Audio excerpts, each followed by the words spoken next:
In this episode of Occult Unmasked, I do a book review on the Book of Azazel, one of the darkest occult books I've ever read, which mentions a ceremony which happened not too long ago. This information is not for the faint of heart. Demonic possession and similar subjects are discussed. I thank you for watching.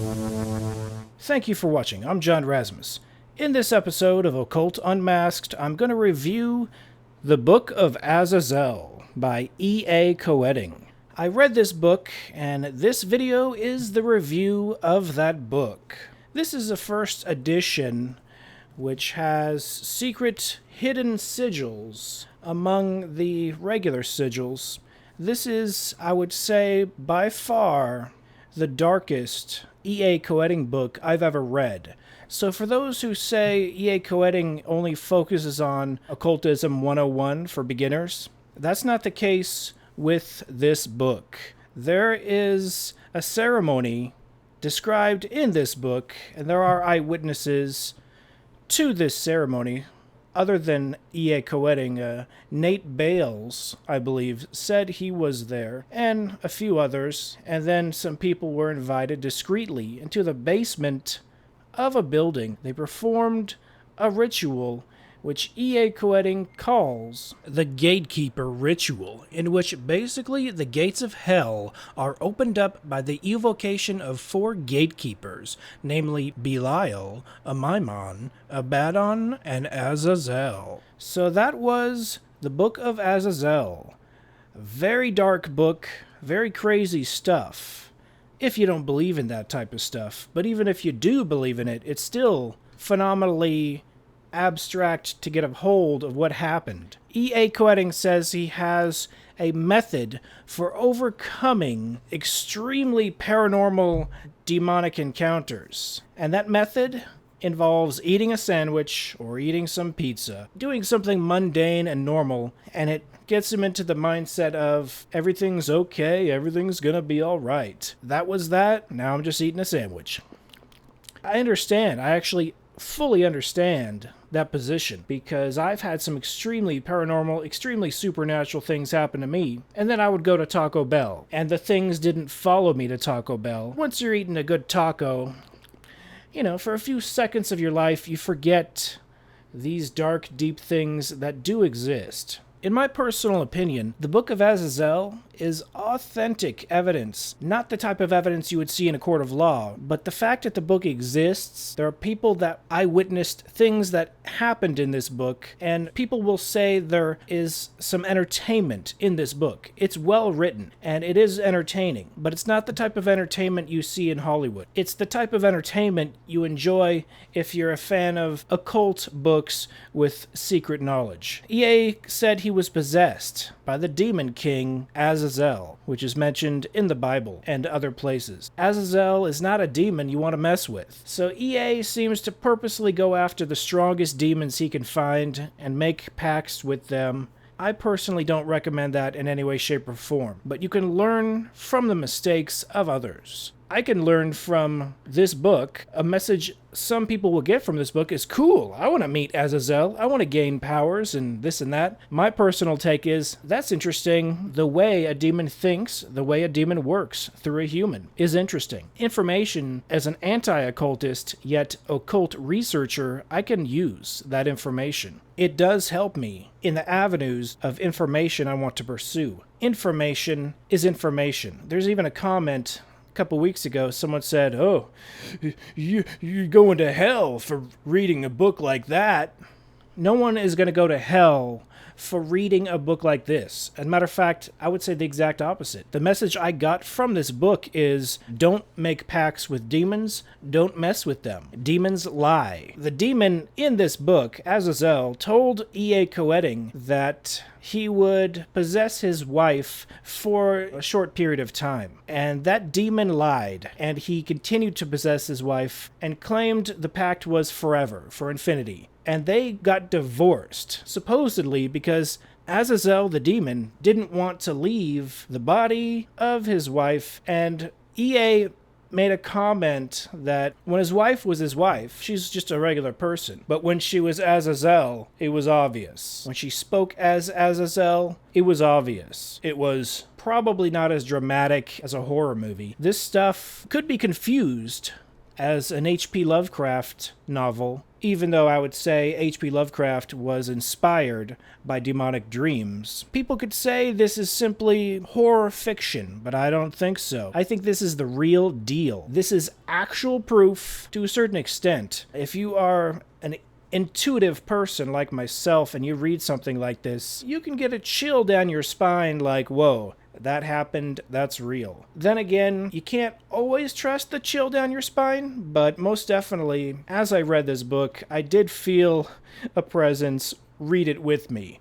Kind of scary. So it's not light reading, it's not Harry Potter, it's very dark, the darkest E.A. Koetting book I've ever read, especially the chapter dealing with the ceremony itself. Pretty freaky stuff, but I can learn from it. I've heard of many occult rituals where demons show up, where people are actually possessed by demonic entities. Such a case is in this book. Now, people are going to rationalize it and say, oh, it was just part of their subconscious, or it was just their chakras, or it was just, their alter egos. You can have your own opinion. Atheists actually can justify demonic possession and demonic communication as talking with the higher subconscious self. I personally don't believe in that. Now, it's a personal opinion I can't prove. I can't shove it on someone else. But it's an opinion based on first-hand knowledge of having contact with demonic entities. For those who haven't heard, for 6 months, I was haunted by a demonic entity that could move objects.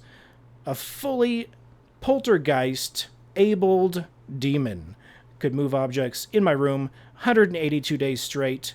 6 months before that, I met a higher-ranking demon, and the one that could move objects 6 months later, I think, was under its command, under the command of the higher-ranking one. Now, Azazel is one of the highest-ranking demons there is. He's high up there. He's in the Belial category, way high up there. So I personally wouldn't make pacts with it. I have never made a pact with a demon in my life. Why do I read books like this, then? If I'm an anti-occultist that has never practiced black magic, I've never practiced witchcraft, I've never practiced anything sorcery related. So why do I read books like this? Because I was haunted by a demonic entity for 6 months that moved objects in my room for 6 months. That's why I read books like this, because to see behind the veil, sometimes you have to reverse engineer information around you. And there isn't much. There aren't many people realistically talking about demons in any realistic sense. You'll see people talk about demons as a joke.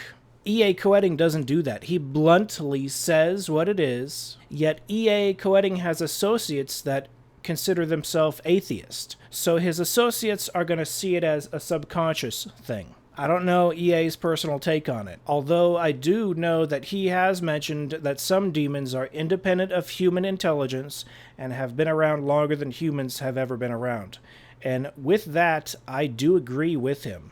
Even though Azazel's name is mentioned in the Bible, I believe there's a passage where the Jews use a scapegoat to put the sins of the people onto that goat. Leviticus chapter 16. And he shall take the 2 goats and set them before the Lord at the door of the tent of meeting. And Aaron shall cast lots upon the 2 goats, 1 lot for the Lord, and the other lot for Azazel. And Aaron shall present the goat upon which the lot fell for the Lord, and offer him for a sin offering. But the goat on which the lot fell for Azazel shall be set alive before the Lord, to make atonement over him, to send him away for Azazel into the wilderness. And they use that goat to get rid of their sins as an atonement. The Book of Azazel. Not light reading, very dark reading. This is a 1st edition, leather-bound, very rare. It has glow-in-the-dark secret sigils you can only see by black light. I tried my best to capture these secret sigils, but it was hard to find them. It was hard to see them. So this video is actually the clearest I was able to videotape. But here are some photographs of the exact same sigils in this exact same book. The previous owner was able to photograph them a little bit more clearly than I was, but it's probably more of a gimmick to have them in there, but supposedly you can use these secret sigils to perhaps summon secret demons. But actually practicing these dark arts, in my opinion, is extremely dangerous, and I do not recommend it for anyone. This is a depiction of Azazel in his goat-like demon form from Jacques Collin de Plancy's Dictionnaire Infernal, Paris, 1825. You know, people think this is cliche and a joke, and it definitely is cliche, but E.A. Koetting claims to have seen the shape and form of certain demons around him, Belial, Azazel, and he has said that they do resemble goats, and they do have horns, and they do have a hybrid between a goat and a human-like face. Of course, that's just what they allowed him to see. I believe demons are shapeshifters, and they can appear however they want to. But if they've appeared like this for thousands of years, it is a shape they are comfortable taking. I personally think E.A. Koetting has had genuine contact with demonic entities. How do I know? Because he uses tiny key phrases here and there that only someone that knows would use. Tiny little key phrases that I use, that I think about. Because I've had, at this point, a couple years experience of first-hand contact with demonic entities. The demon that bothered me in 2011, either it or my familiar spirit, which is an imp demon assigned to all humans, or some other demons here or there, do occasionally come back to bother me. And with that, I thank you for watching. This has been John Razimus with Occult Unmasked. Be seeing you.